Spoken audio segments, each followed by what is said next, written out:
1. Mr. Speaker, ladies and gentlemen, schools are not like iced tea. It's not bottomless. The reason why we're having this debate is about scarcity. Because no matter how much everybody wants to go to an Ivy League school, not everyone's gonna get there. That's precisely why we need to have some sort of queue, some sort of priority. Which is why we told you from my speech that if some people deserve it, then these people should get it.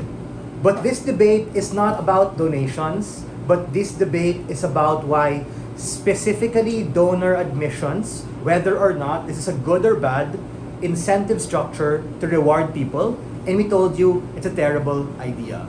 There are 3 reasons why their side cannot take this debate. The first is in terms of alternatives to donations and the nuance to donor admissions.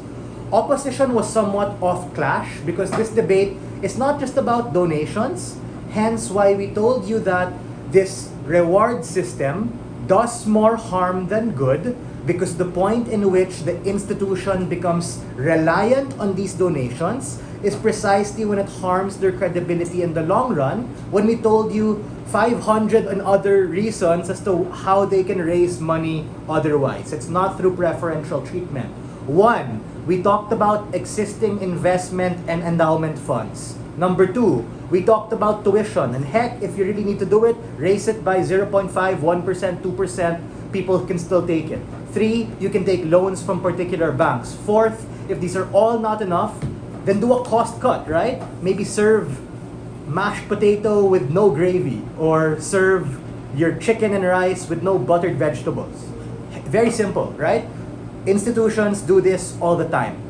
All of which, there was no response from the previous side. But our frame was quite clever from the beginning, wherein we told you that the nature of donations ought to be altruistic. That's why it's a donation. It's not putting the institution hostage and demanding certain things from it because you know they need it. And secondly, we told you that it's not worth the scandal and the uproar that's gonna happen.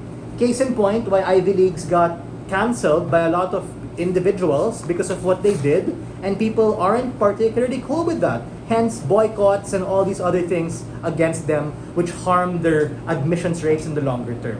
Thirdly, it just cripples and undermines their credibility and legacy, something that they've built on for obvious reasons. Secondly is that the case of opposition is somewhat contradictory and quite narrow in terms of breadth and impact. PM talked to you about how there are people who deserve it, who need scholarships and grants. But we told you that that's precisely the point coming from DPM. He told you about how these particular people are literally not able to get the slot because you give the slot to another person. Why can't you have both? Scarcity, ladies and gentlemen. Di naman pwede lahat ng gusto pwedeng kumasok doon. We think that when nepotism is prioritized, that's the point in which you're not being unequitable. Now, what did DLO tell us? Something quite interesting. He talked to us about this idea that the endowment fund are mostly comprised of donations. We tell you, yeah, that's true, but there was no impact to that. We think that we want to push institutions to be more creative and not be reliant on these institutions, not risking a chance for scandal, not risking a chance for people to wreck them.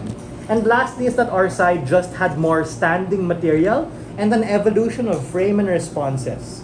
A lot of their cases, even until WIP, were largely circular. More equals better, more donations equals good, therefore we help more people.